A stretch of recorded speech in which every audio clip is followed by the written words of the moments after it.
It's Monday night. It's the moment you've all been waiting for. At least Scott has been waiting for. Yes, we're a minute late because we were going to see if Dan was going to join. And Dan did not join. So we just decided we'd start the show. And so here we all are. It's Cinemaniacs, Monday night. We're here to talk movies. If you're joining us for the first time, where have you been? It's been like 4 years. I don't know what's going on. But you can join us, and you can. You should. And if you want to, you can. And somewhere in the notes here, there we go. There's a thing. You can go to EriDanLive.com, and you can be a guest, or you can just make nasty comments in the comments section, whatever you want to do. That's why I'm here. We'll leave that up. Maybe we won't. I don't know what we're doing. All right. So it's Monday night. It's the first Monday of February. 2025 is zipping by. I wonder why. Like, it's February already. We were already past Groundhog's Day. And it's double feature time. So, and Dave, you choose our double feature for tonight. And I was confused for a moment, but I noticed. I was. Well, all right. So the two movies we're talking about tonight are The Muppets and Miss Pettigrew Lives for a Day. Correct. As I and I swore that you had said last week that both of these movies had and I'm going to say her name wrong. Frances. And I was wrong. Frances McDormand. Okay. Yes. They both have Amy Adams, not Frances. They do both have Amy Adams. But and I'm waiting for Frances McDormand to join. Yep, that was on me. I don't remember her in this. And she was in the deleted scenes, you know. She was an ensemble puppet. She was inside the costume of the big monster that was chasing after the bus. She was just one of the puppeteers. Oh, yes. Yeah, that's totally fine. But that's why I questioned the movie, because I'm like, we are watching this book. Because then I looked and I'm like, she's never been in any Muppet movie. So I mean, in the most common sense of the word, but depends on how you view movies. So, but Amy McAdams, I always want to call her Amy McAdams. I don't know why. So Rachel McAdams. I actually do know why. I went to college with an Amy McAdam.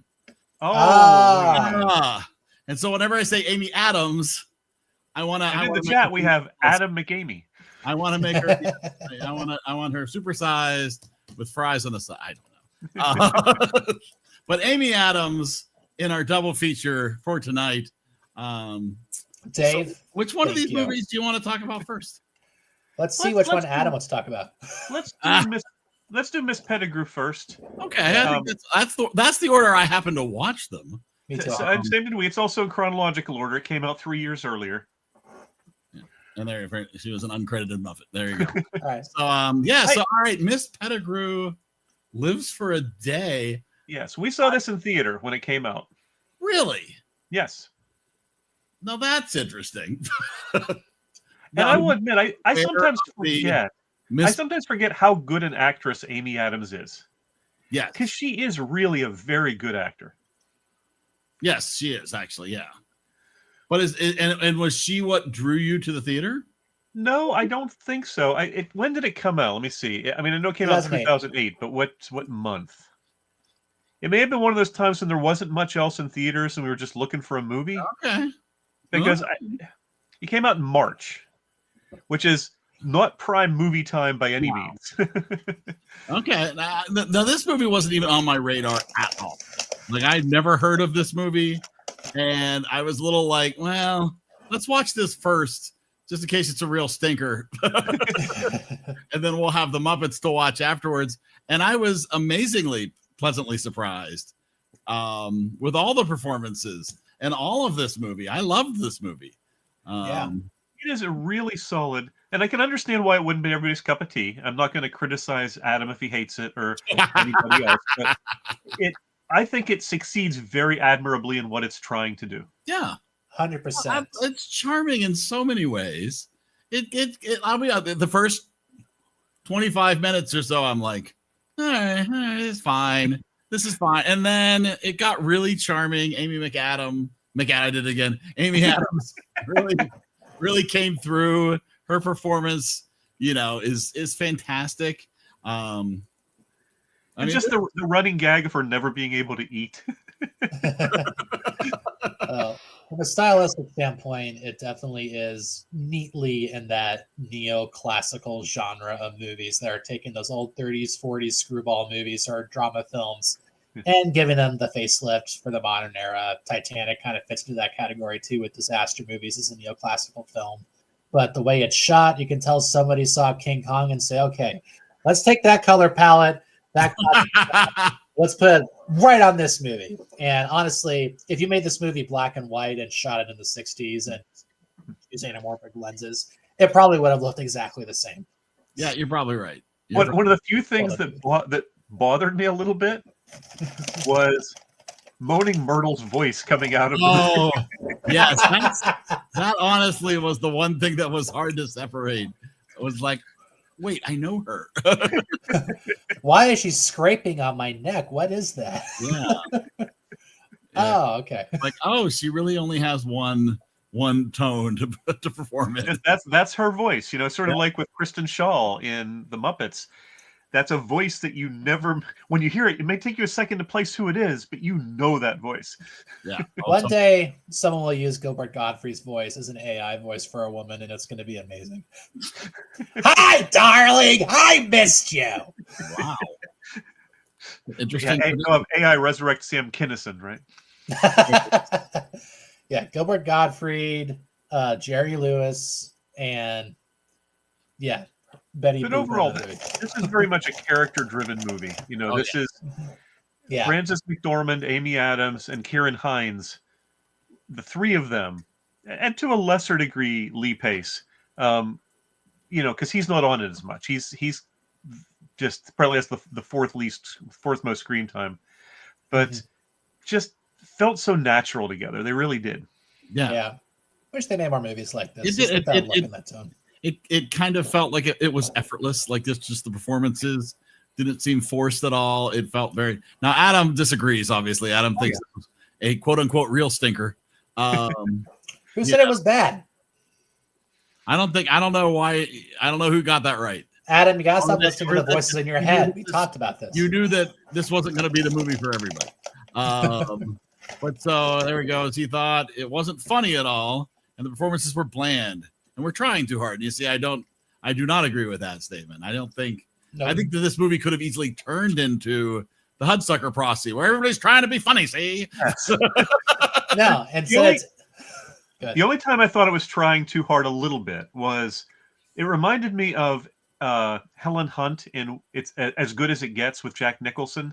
They have this scene where he's watching her at the bathtub, right? And they have her so artfully posed to show the classical Rubenesque scene from the back of and Amy Adams gets out of the bathtub and is holding the towel perfectly with the seashell behind her. It felt a little staged. I think it was supposed to, though. I think it was supposed to feel like that was her. I mean, because obviously she was putting on an act, right? Like all of this was fake, right? So, she's one of the Pittsburgh Grubs. That's right. Exactly. She was one of the Pittsburgh Grubs. In all honesty, this was amazing Amy Adams fan service, and I humbly am sad that I did not see this movie before, because she was already an amazing actress, and people know what they got. I'm gonna put it on the movie. I mean, this was Amy Adams. I mean, this was her. Like, this was the year right after Enchanted, right? This was a couple of years before the Muppets, but she was obviously she had a hot streak for 4 or 5 years there. Oh yeah, she was in a ton of stuff. I mean, she just played a nun. They're like, oh, we can't do that again. Doubts. Let's have Adam see that. What I was reading about the history of the making of it is the writer sold the rights and was going to have a movie made, and it was then just before it was written during wartime. It was written just as England was about to enter the war, but that was really not part of the book. That was one of the things that they added for the movie. The whole between the wars and the older generation understanding how much they dreaded that again, whereas the younger generation was sort of oblivious. That was added for the movie, and I thought was very effective. Yeah, we don't have to get moments like that in history. I mean, if they did World War II into Vietnam, but nowadays we're just so used to having all these small wars happening. It's like, oh, okay, well, thank you. This was like a really big deal back then because global war was just a huge thing. Was this a series of books? I know that the author wrote multiple books, but I don't think they were a series. I could be mistaken, but I don't think so. Okay. I was just looking up Amy Adams films, and I missed that last year she had Night Bitch. Like I said, she couldn't play a nun again. I totally missed that one. As opposed to Dream Girl, the sequel to Enchanted. It doesn't look the author wrote 6 novels, of which this was number 4. And no, it does not look like it was part of any series. But they did not all fist. It wasn't Miss Pettigrew like as Mary Poppins. There was an interview in one of the special features on the DVD with the author's son. And apparently, like I said, this was her 4th book. This was very much a book that was a departure from her first 3. Oh. There was far more sex in it. In fact, the book is a little more overtly sexual than the movie is. I did think that this could have easily been that movie. Maybe 10 years earlier. It could have been, really, A lot more skin. I mean, Titanic had just happened 10 years before this movie, so it could have happened. Now, Adam said it was just a generic run-of-the-mill rom-com, which I don't think I don't agree with that, because to me, this doesn't follow the rom-com tropes. No. I disagree, but we also know that Adam really doesn't like rom-coms. So even though this is, I don't think this is a traditional rom-com, but it's clearly not his genre. Yeah, let's be honest. The moment I saw the enchanted voice come out of Amy Adams in this movie, I was like, okay, Adam's gonna have a problem.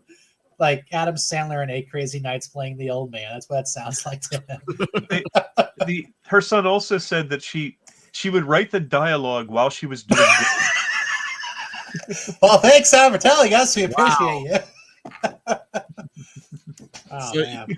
No, I'm not even gonna say that. All right. No. I'm gonna let it go. I'm gonna let it go. Self-censor a little bit. Maniacal laugh. Eric, the seashell over Adam's butt of talking about Amy Adams. Wow. Sorry. Yeah. What surprised me, this is from the same director who directed The Man Who Invented Christmas. Right? Oh, interesting. Yeah. Very nostalgic looking movie. The only other thing, it didn't take me long to get over it, but it was weird for me to see Mark Strong with hair.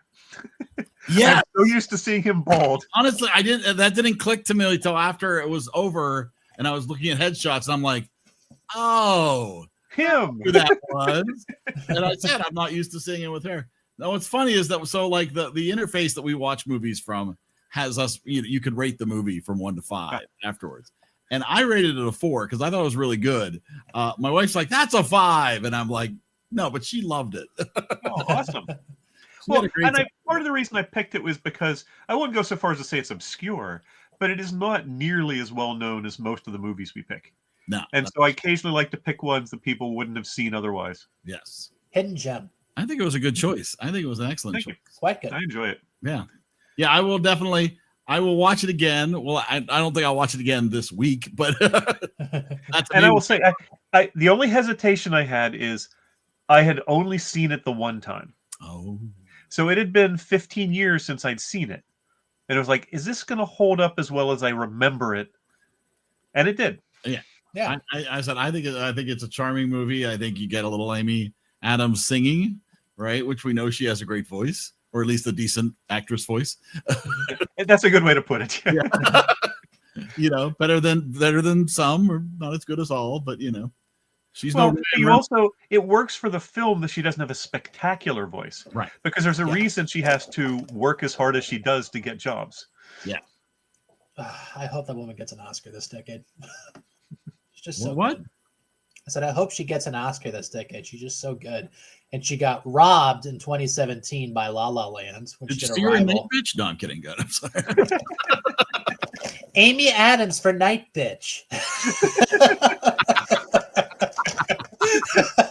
I would pay for that moment. I would pay for that moment. It's not a long movie either, as Adam points out. Neither of these was long, and that was deliberate. I don't want to, for a double feature, I don't want to pick long movies. And Frances McDormand. I mean, that character needed to land so solidly, you know, and sort of walk that line.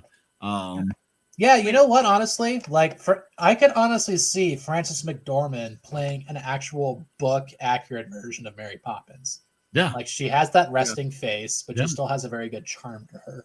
I can totally see that. We got to see Emily Blunt in the next movie. That is also true. Well, I was at first. I remember what is the because there's another movie that's Miss. What is it, Miss? About Miss Pergonine's Home for Particular Children. Oh, yes. So I was confused for a moment. or is it Miss Saigon? Wait, didn't she play Nanny McPhee? Who played Nanny McPhee? Oh, that's a good question. Maybe that's why I'm. When they had like every little thing she does. Emma Thompson. Oh, well, she played a witch in Harry Potter too. Look who's popping in. Hey! Oh, look at that. It is just a fun movie. And that's just it. I'm not saying that this is, you know, the best movie I've ever seen, but this is definitely a solid movie. This was a lot of fun. You can't hate Amy. I'm sorry. No. Once in love with Amy. Yeah. Always in love with Amy. I mean, how could she not win an Oscar for Justice League? I mean, come on. I mean, it's true. I mean, she did the bat scene in Batman vs Superman. You know, there was definitely a point where she just decided to go after some money. Oh, totally. Amy wanted paid. Talladega Nights. She's also just an interesting person. She is one of the people that has very much avoided the public spotlight in her personal life. Yeah. She does her press tours. She promotes her films. She's all over that. But she mostly keeps her personal life private and doesn't and tries to live as normal a life as you can when you're a star like she is. Yes, she's very authentic. I've never heard of a scandal with Amy Adams. It's like a scandal with Mr. Rogers. It just doesn't happen. Although I will say, Disenchanted is really not good. I have still not watched it. A Disney live action sequel that's not good. Oof. Well, at least it's a sequel to a live action movie. It's not like it's one of their remakes. That is true. That is fair enough. It's rough. It's too bad when you know. Yeah. It's not even that old of a movie. It's just a movie I would rather forget about that exists. Don't let it tarnish your appreciation of Enchanted. No, I love Enchanted. Super fun, super great. Super catchy music. Well, let's see. She has 6 upcoming projects. Of course she does. Really? Yeah. Well, one of them's a TV miniseries, but 5 upcoming movies, 2 of which are in post-production. So, thank you, Amy. She's just a youngin'. She's what, 51? She's in her 50s. Yeah. Wow. Yeah, she'll turn 51 this year. How does she do it? Yeah, and she's still crushing it. All right, are we gonna do a thumbs up, thumbs down? Are we gonna do this, or do you have anything else you'd like to share with the group? We know Adam's vote. I'm putting a thumb up for this one. This is great. You have to watch. Amanda's thumbs up and Adam's thumbs down. 2 seashells. I'm going to do math. Hold on, wait. I missed it. Well, 4 thumbs up and 1 thumbs down. That's pretty easy to score. That's an 80%. 4 out of 5 is an 80%. There it is. Yeah, I think this is great. I think this is totally worth an enjoyable 90 minutes. Yeah, Adam's a good way to put it. Thumbs way down. Well, Adam's thumb is touching the ground. Adam's dragging his thumbs along the ground. Digging a little hole to get his thumb a little lower into the pavement. Adam is literally digging trenches with his thumb. And I will say, I was speculating what Adam's opinion is of the Muppets when we get to it here, because I know he likes the Muppets. I know he doesn't like Jason Segel, and I know he doesn't like musicals. Yeah. I had wondered that as well. I guess we could jump over to that. Let's talk about the Muppets 2011. I have a really quick question, though. Please. Why is it Jason Segel but Steven Seagal? Aren't they spelled the same? Could be. Well, even how about the Kinks? You have Ray Davis and Dave Davies, or is it backwards the other way? They pronounce the two brothers pronounce their last names differently. Actually, they do not spell their names the same way. Is it two Seagal L's? is Seagal. Jason Segel is Segel. No A's. Frickin' Scottish names. Oh my god. So Seagal. Right. wow. I know Jonathan Livingston Seagal. Yeah. And when you look up Jason Segel, the picture that comes up is quite stunning. Hold on, let me see if I can. There was some concern at Disney as he had just come off of his nude scene in Forgetting Sarah Marshall when this movie was being pitched. Woo! Ow. Freaks and Ow. Geeks there. Yeah. So the Muppets gets very high ratings on all the rating services and stuff like that. Why did you choose the Muppets? Well, initially I was just looking because Francis McDormand's in it. Francis McDormand, obviously, yes. The double feature caught me by surprise. So I was like, okay, I had wanted to do Miss Pettigrew Lives for a Day, but what would I pair with it? Yes. No, you. And so I decided to, something that wasn't completely different. It does share Amy Adams. They're both to some degree comedies, although obviously the Muppets is more of a comedy than Miss Pettigrew is.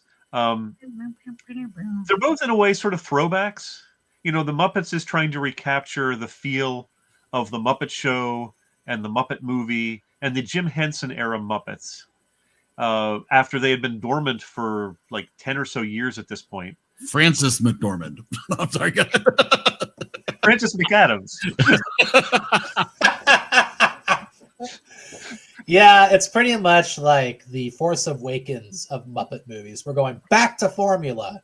Yes. Oh, and I will say, the plot is not one of the strong suits. Oh, absolutely. Oh, It is no. an exceptionally formulaic plot. The old, it was UHF. Like I said, it's the Force Let's Awakens put on of a Muppet movies. Yes, which makes it ironic that you have Mickey Rooney in a cameo because Let's Put on a Show is Of all people. and I think the ending is a bit weak, to be honest. Uh-huh. But when this movie hits, it hits so well. Oh yeah. And I still remember because when did the Big Bang Theory start? Question. 2005, 2006. Because this was sort of when the Big Bang Theory was at its peak. When it was the biggest show on television. Yep. And when they had Walter doing the Man or Muppet song, and all of a sudden Jim Parsons, I remember being in the theater because they deliberately tried to keep that private. Uh-huh. Not Marvel level private, but still they weren't publicizing it. And when he came on as Walter's human ego, I was just like, perfect. That was so amazing. That is a great moment.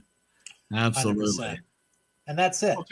To Adam's point, I think that was one of Frank Oz's problems with it as well. Why he was originally set to direct, and he bowed out because he didn't like the script. And I think I would not be at all surprised if that was part of the reason why. See, I would say the movie splits. I feel like there's the opening portion of the movie definitely keeps the Muppets in the background, but I mean, then at a certain point, halfway through, it shifts to the point where you don't see as much of Jason Segel and. Well, this is a problem with ensemble movies in the mid 2010s too. Like Godzilla had this same problem. Even like going to bring it up again. Force Awakens had this problem because all the people that you wanted to see had like these little bit parts because they were trying to establish this new ensemble of live action actors that could suck people back into these kinds of movies. And I think that was the thing, is that the Muppets is such a nostalgic property that people feel like you cannot have a movie that's going to attract as many people as possible without actually having some relevant stars at the time. Yes, absolutely. They were clearly appealing to nostalgia. Oh yeah. Yeah. And it's kind of funny because I feel like every single Muppets movie since 2002 with the Very Muppet Christmas has kind of done that. But still, it was still focused on, Kermit or one of the Muppets in the stories. The best movies, though. One of the things that had going for it was, other than the original Muppet movie, to be honest, the music was fairly weak in most Muppet movies. Yeah. And I think Mackenzie brought really fun songs to this. Yes. I mean, there are at least two really good Banner songs. Muppet.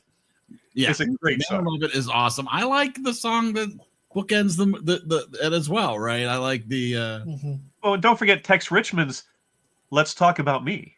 You know what?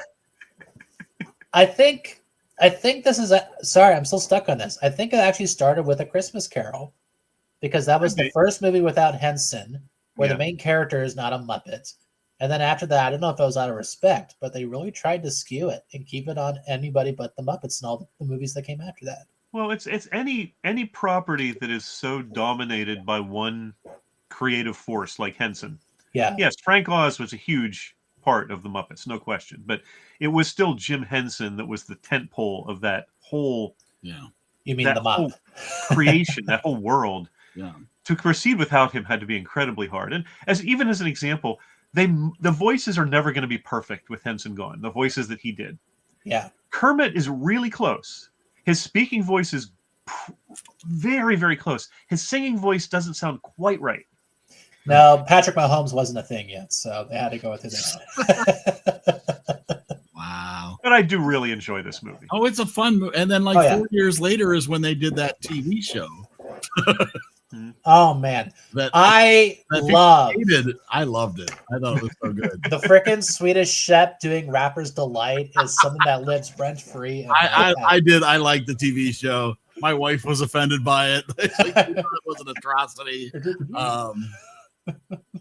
Apparently Siegel tried to sneak into the script. Siegel and his writing partner into the script when they did the Muppet Show thing. It's something like, yes, the Muppet Show coming soon to ABC or something like that. They tried to get that joke into the movie, and Disney was like, no.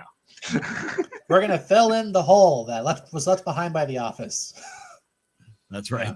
It was a nice try with the Muppets. Oh man! Did not look where they put Beaker. But no, I think this fits in nicely into the Muppets universe. Yes. And Amy Adams, when she's in the classrooms after Jason Segel leaves her and she's singing the song. Oh, yeah. Oh, it's just so funny. It's never just me and him. It's always me and him and him. Oh, my God. That was awesome. Now, they did a sequel to this. Muppets Most Wanted. I don't think really, as I remember, it wasn't bad as well. But if this movie had been as good as Muppets Most Wanted, there may not have been a sequel.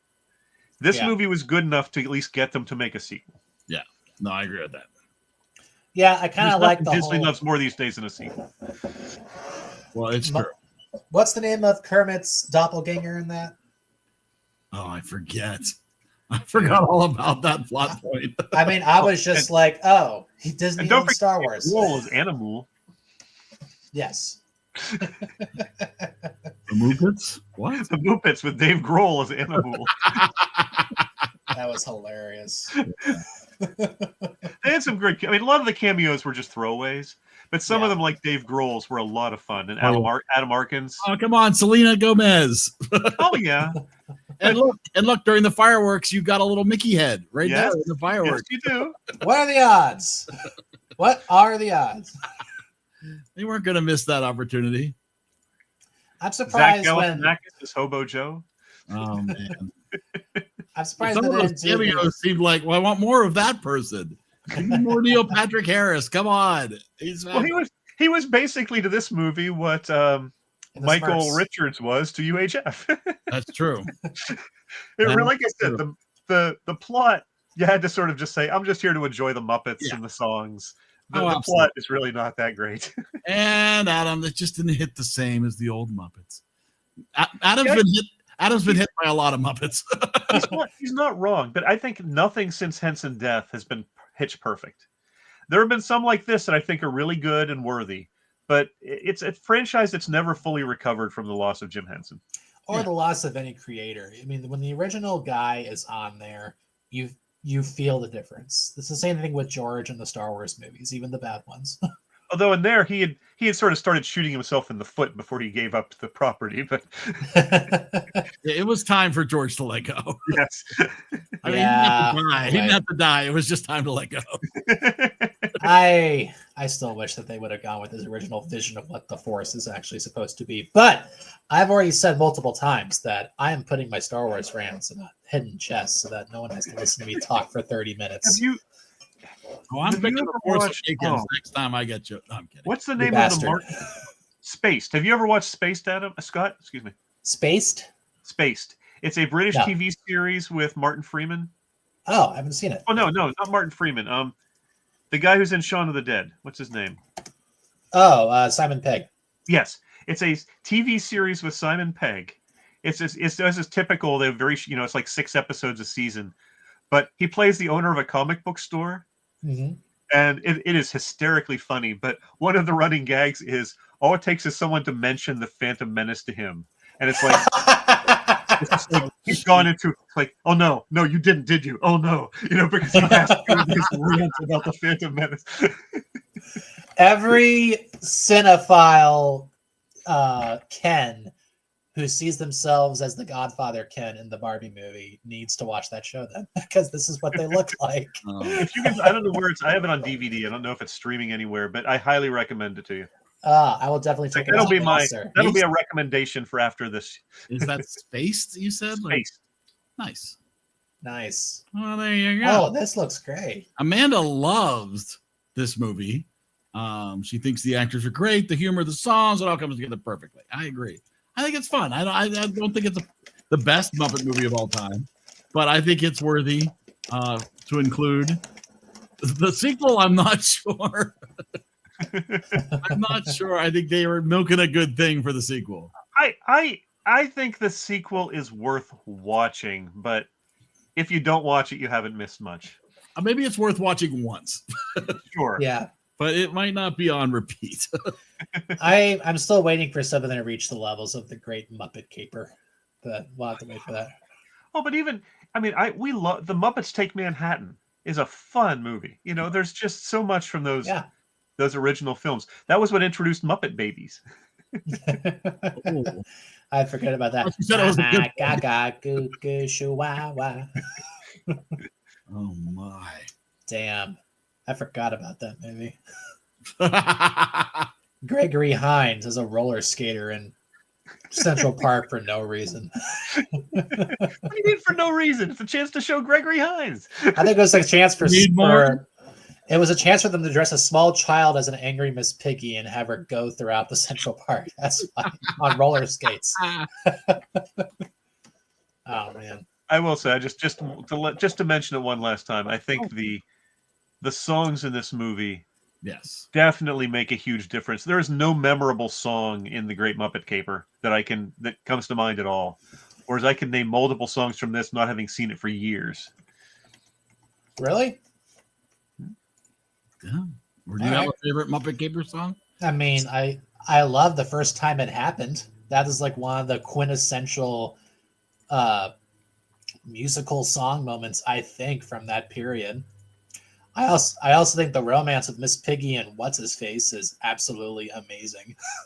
Oh, there's things I love about The Great Muppet Caper and all of those original movies. As far as the music goes, other than like Rainbow Connection and a few from the first movie, I didn't think the music overall was that timeless.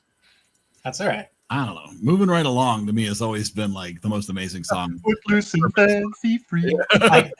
We can take the hint, Eric. It's okay. So yeah, let's move it right along. I do love, to Adam's point though, I do love Tim Curry. I mean, I first became aware of Tim Curry from Rocky Horror, but I just love watching. He can chew up a screen like few actors. Yes. I think he's probably the best thing about that movie. I think the cabin fever thing, now that you know what cabin fever is, it becomes better with age as an adult. Watching it as a kid, I'm like, what the heck is going on? I don't get it. All right. Thumbs up, thumbs down. Where we at? Yeah, come on, Muppets. Come on. Who doesn't love a Muppet? Look at that. Oh, I even got a little bubble Muppet up there. So that's 3. Let's see where we end up here. And On we know we have Amanda's. Basically, she didn't specifically state it, but she Well, loves yeah, everything he about loves this movie, so I everything think that's a about the thumbs movie. up. So the question is, how much did Adam hate this? Would he at least recommend Well, I somebody? don't think he hated it. I just don't think he was a big fan. He hated the first movie. I don't think he hated this one. I don't know. He's being very quiet. I wouldn't be surprised by a thumbs down, but I don't think he hated it. Very suspicious. And we might get Dan's score up from these eventually, and then we'll add those in, assuming he watched the movies. But we don't know. We don't know if he watched the We movies. have to wait for Jones McAdams. That's just Adam McJones. Ah, thumbs down from Adam. There it is. Another 80. That's still not bad. You said one of these was a stinker.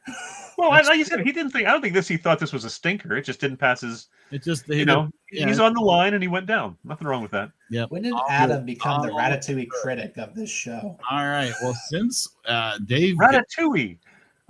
Dave gets bumped from the wheel. Yep. Since he got to choose 2 movies for us.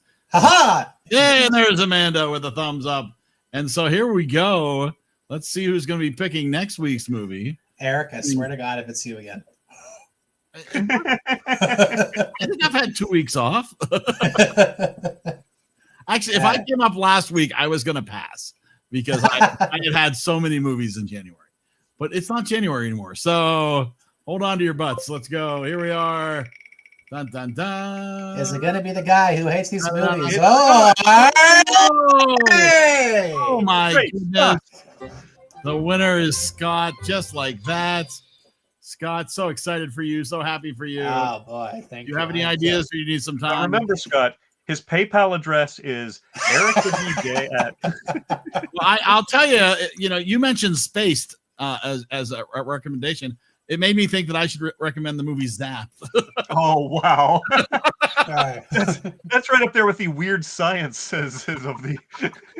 Oh, come on, young Scott Baio from 1982. I remember. All right. Okay. Oh my God, Eric! I just realized. Okay, what? It's really funny that you said Scott Baio, because there's actually a movie that I've been thinking. You know what? Yeah, I'm going to pick it. There's a movie that I actually routinely watch, like at least once a year.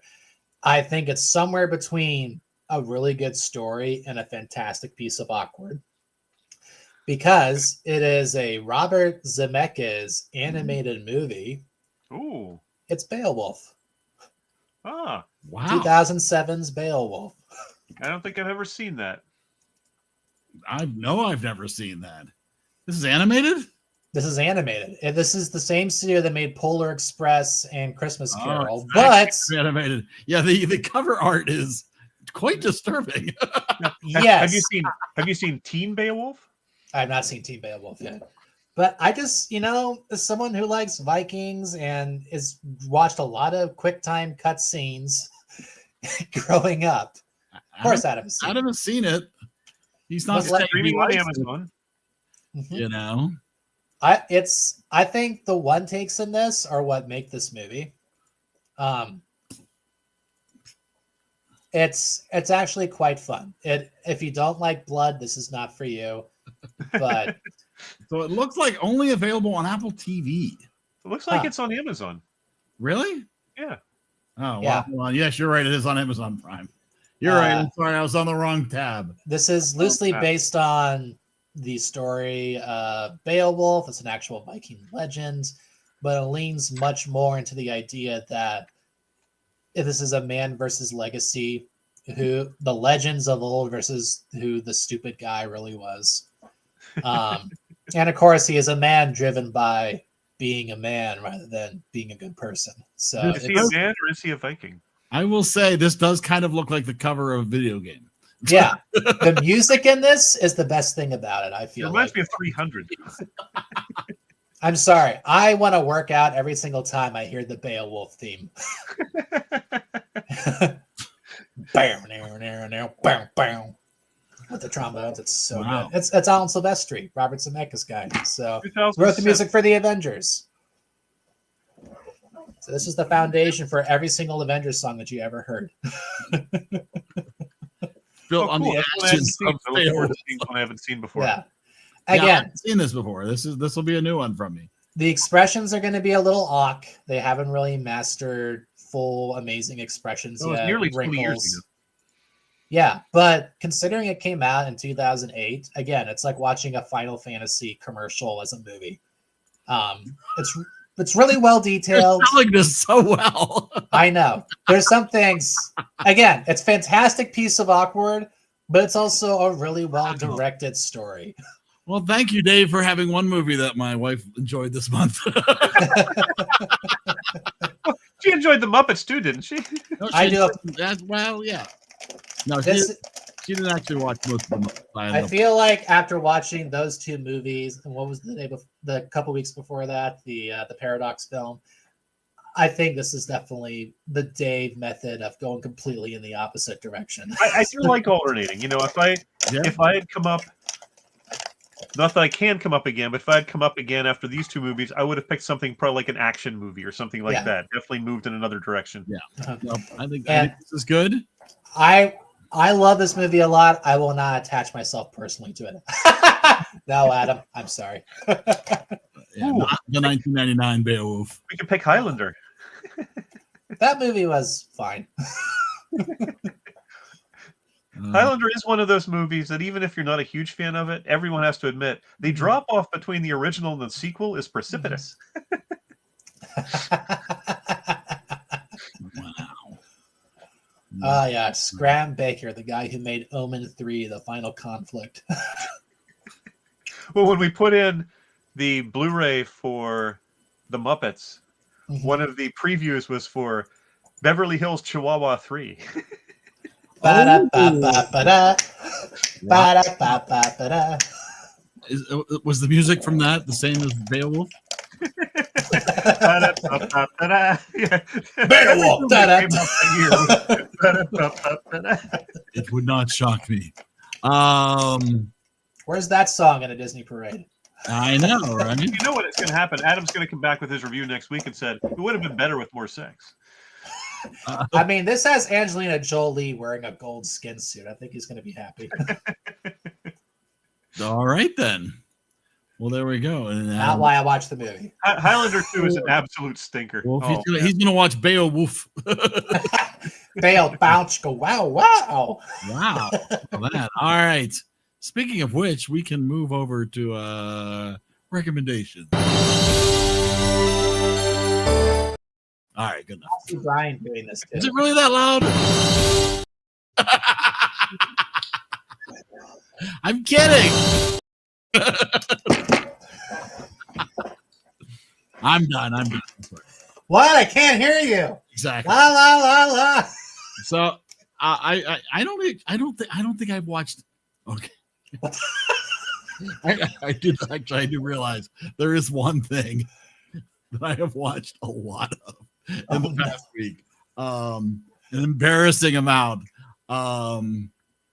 So, Oh no. I just want to see if I'm oh, he's not doing what he's normally doing. Of the Sweet Life of Zach and Cody. Sweet Life of Dan and Eric. You know, there's an amazing amount of people out there that live stream from Walt Disney World, just walking around the park with their phone on a gimbal, right? An amazing amount of people.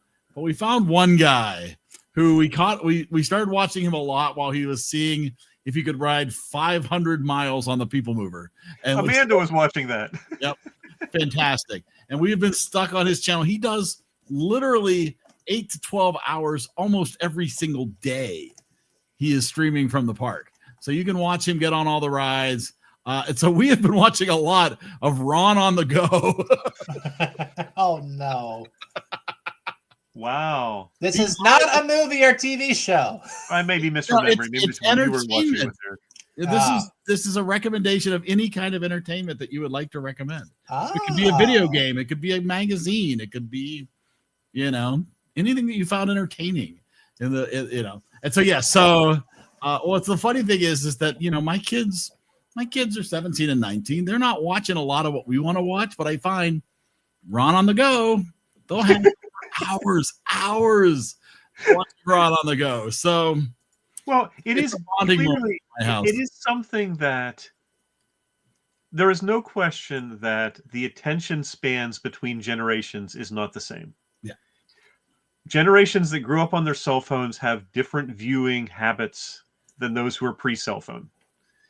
And something like that you can just leave on in the background and pay attention or not is probably very much what Yeah, works for them. I mean, you can stare at your phone, you can leave the room, you're not missing anything. Nobody's trying to be funny or jokey or, and we hope to plan a trip there soon, so And nothing ever happens, so you never miss anything. no, exactly. Well, you might have missed something, but also if you're in love with, Disney World, you get to watch somebody walk around Disney World just in the background while you're doing your thing, so there's a lot of this happening on our TV. Pretty harmless. I don't know if Ron ever sees his kids because Ron is in the park a lot by himself. But we enjoy Ron on the go. So Interesting. that's probably been the majority of what I've been watching in my house. Oh, total throwback. That's something I forgot to mention. Oh, please. I was reading that the Tex Richmond's rap, the full version that is on the soundtrack, explains the whole maniacal laugh thing. Because apparently the reason he hates the Muppets is because the kids at his birthday party were watching the Muppet Show, and he has the inability to laugh. And because of that, they started mocking him and making fun of him, and he grew to hate the Muppets. Instead of actually laughing, he says maniacal laugh. See, I think that's actually, I wish they would have included that in there. Yes. Right? Like, I felt like they were teasing like that there was a backstory as to why he didn't like the Muppets, and they just never got to it, and that kind of bummed. Boy, he was an oil baron as well. So anybody else have anything they'd like to recommend? I'll just recap what I mentioned earlier, which is, and I haven't seen it it's definitely pre-pandemic. It's probably been 7 or 8 years since I watched it. But if you like British comedies, and if you like geeky comedies, Spaced. I highly recommend Spaced. It is very much in the vein of Simon Pegg's, a lot of the other stuff he does. If you like Shaun of the Dead, if you like that kind of humor, obviously it's a bit of a different genre, but it still very much feels like the same people were involved, and I really enjoy it. I might get some hate for this down the road. Oh boy. I did not like Emilia Perez. I haven't seen it. Nope, haven't seen it. I feel like this is going to be another Crash situation. Remember the movie Crash in 2005? Mm-hmm. It's much more about a feeling than actual. Well, that's the thing. It is a movie whose theme almost feels geared to appeal to the Academy. Yeah, but if I can't speak personally as a Mexican, although I know a lot of Mexicans have said like this does not represent being the Mexican people at all. But I do have a lot of transgender friends, and the film itself seems very much focused on this idea that a Mexican cartel leader can start over their life and be a somewhat sympathetic character because of the fact that they're transgender. Like, you have to be supportive of them. But most importantly, that their past life is something that they can easily separate themselves from. And that's not what I've experienced with a lot of my friends, where a lot of what they've experienced back here very much impacts why they are here. Every experience you ever have forms who you are.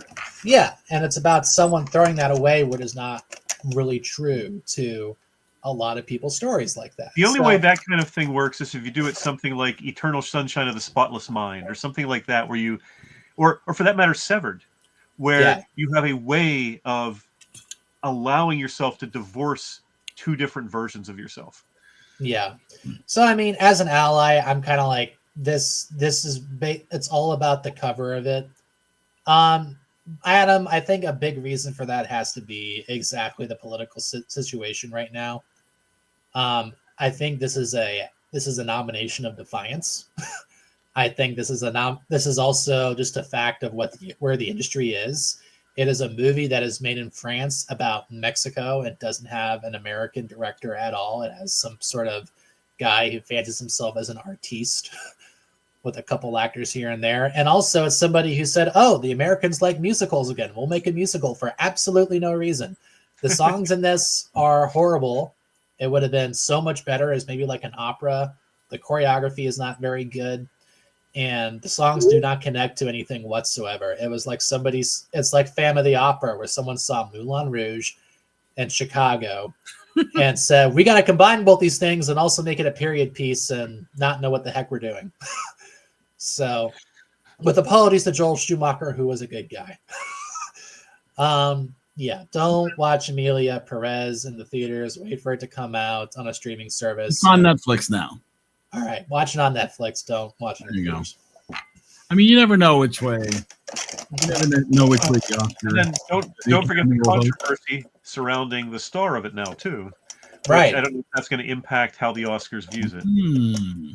Yeah, and again, nothing to do with the fact they got nominated for actress. It has everything to do with what the story is and the director. He doesn't know what he's talking about. I'm sorry. You know, in the case of something like, James Gunn, when he was kicked off Guardians of the Galaxy 3, they resurrected some posts from like 12 years ago or something like that. It was, and this is something stuff she was saying 2 years ago. Yeah.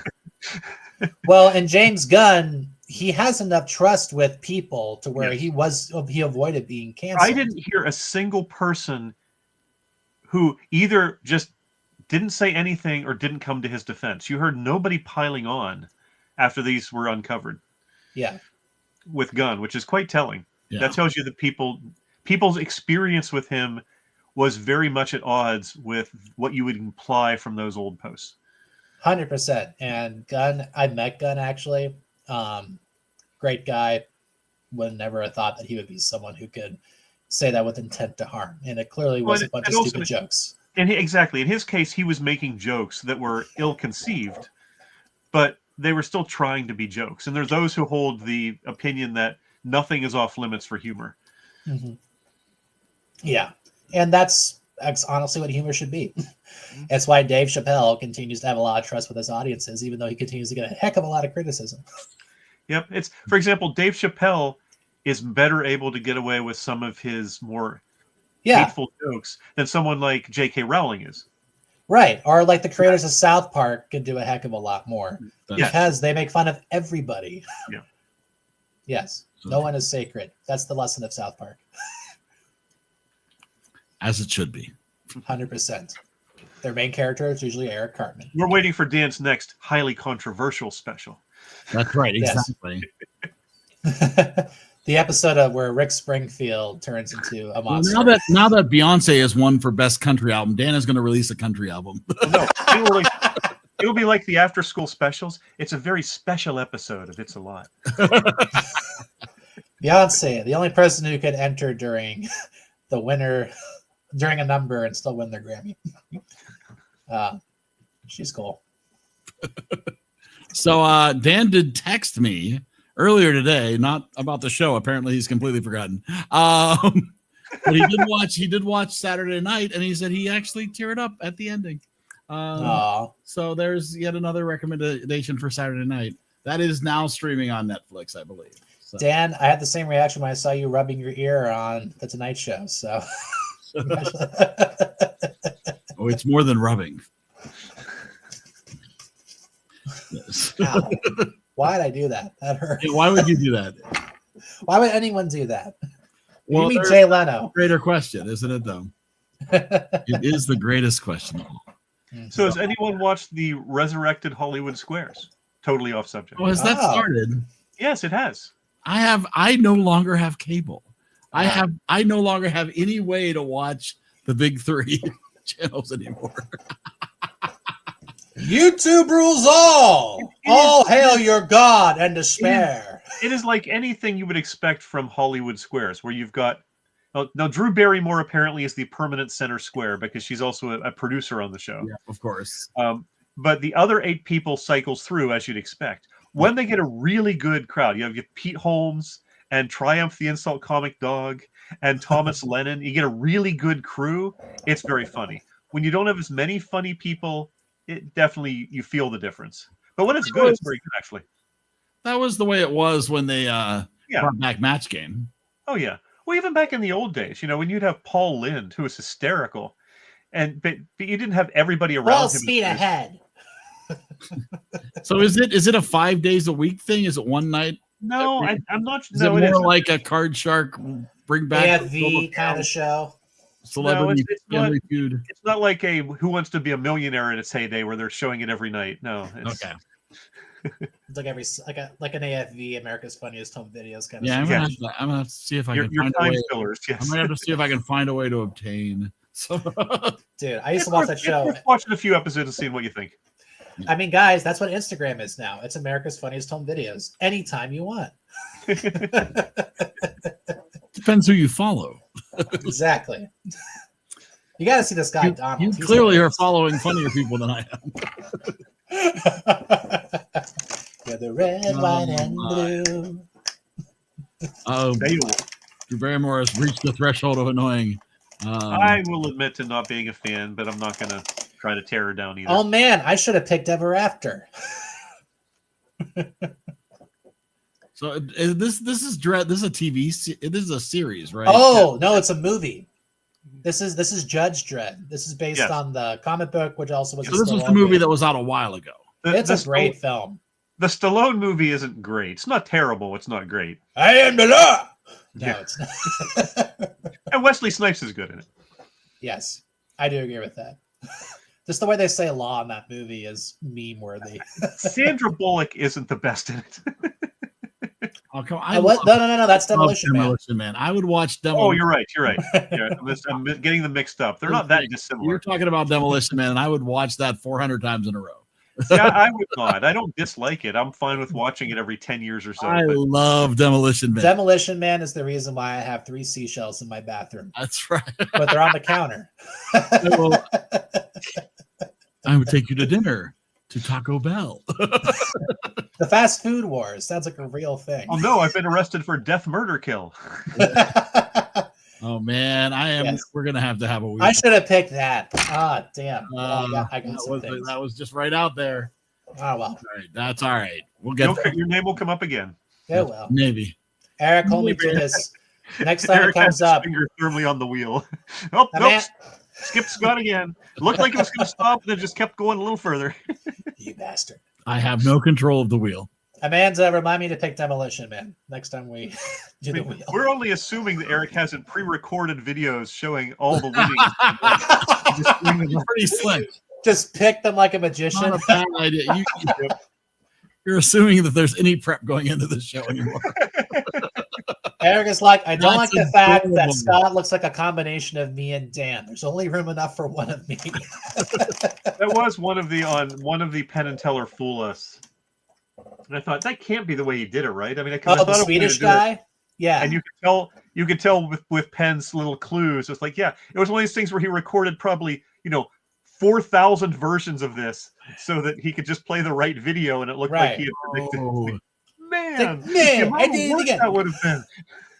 And then it's the great guru guy, isn't it? And then he goes, there's 3 tricks. They had to get them all right, and he fools them on the last one, and he's like a 3-time fooler. Oh, that was hilarious. Crazy. And it is back for its new season, by the way. That I've just had 1 or 2 episodes so far, but Penn and Teller Fool Us has come back for the next season. If I ever go to Vegas, that's what I'm going to do. I can't watch it in great quantities, but there's times I'm in the mood for something like that, and I enjoy it. I've still been doing a rewatch of Elementary. I think I'm on season 5 of Elementary now. It's starting to get a little predictable. Yeah, not as predictable as this, so don't worry. I have recorded but have not yet watched episode 1 of Watson. Yeah, I have to do that. I will say I'm a little hesitant because I like the concept. It could work. The star of it feels so humorless and serious that I worry what it's going to be like. I got to stop turning on the blur. Put it on either side of your face. Put it on either side of your face. There you go. Is that nope, that's worse. I don't know what that is. Is that for What? the festival? Here, I'll switch pages. Here we go. That's perfect. That was perfect. Thanks. It's Everyone Loves Ray on DVD. Oh, okay. wow. There, now you can kind of see it. Yeah, see, I can't do that one either. You can't do this show? No, it doesn't. It just doesn't work for me. It was fine. It was fine when it was on. I think I just watched it because it was on between things I liked. I did enjoy Brad Garrett on it. I think I that enjoyed show, it for a time, and then a lot of series get like that for me though. Well, that's the problem with these shows that run for 7+ seasons. Uh-huh. Is if you try to go back and rewatch, it's just too much. Yeah, it's a lot. you know what the magic of this show is, and I figured out what the formula is. If Frasier is about its writing, and Friends is about people giving looks, very specific kinds of looks. Everybody Loves Ray is about everybody having a very unique, funny voice. Literally, no one's voice sounds the same, but you got the whiny Ray, and you got Deborah with her high shrill voice. You go Brad Garrett, and then you got, God damn it, Peter Boyle, Doris. What's her name? Yeah. Doris Roberts. Like, yeah.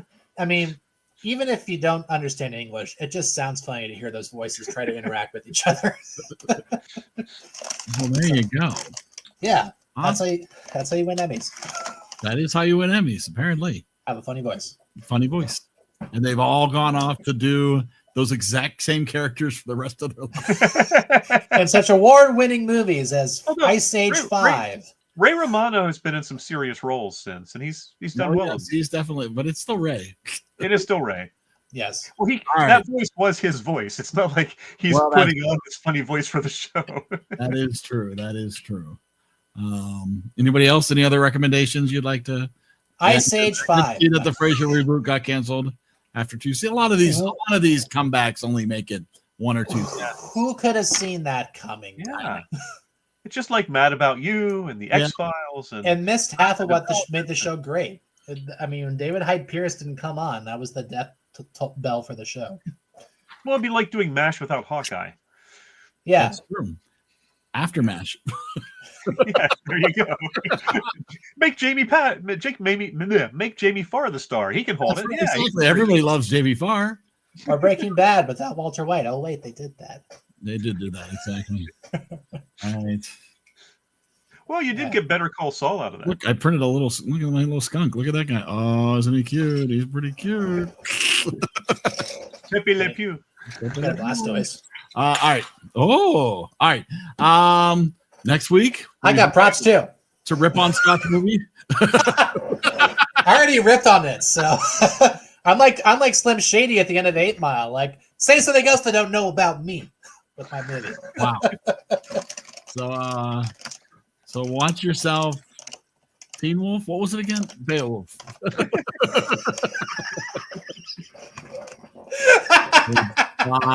It's I already tried Teen Beowulf, but yeah. Okay, right. come on. They got Crispin Glover looking like exactly how he does in real life. Just wait. Okay. Is he kicking Dave Letterman in the head? He has a big enough head to do it. Wow. You'll I see. do remember that. All right. We'll see you back here Monday. Good night, Right on. everybody. See ya.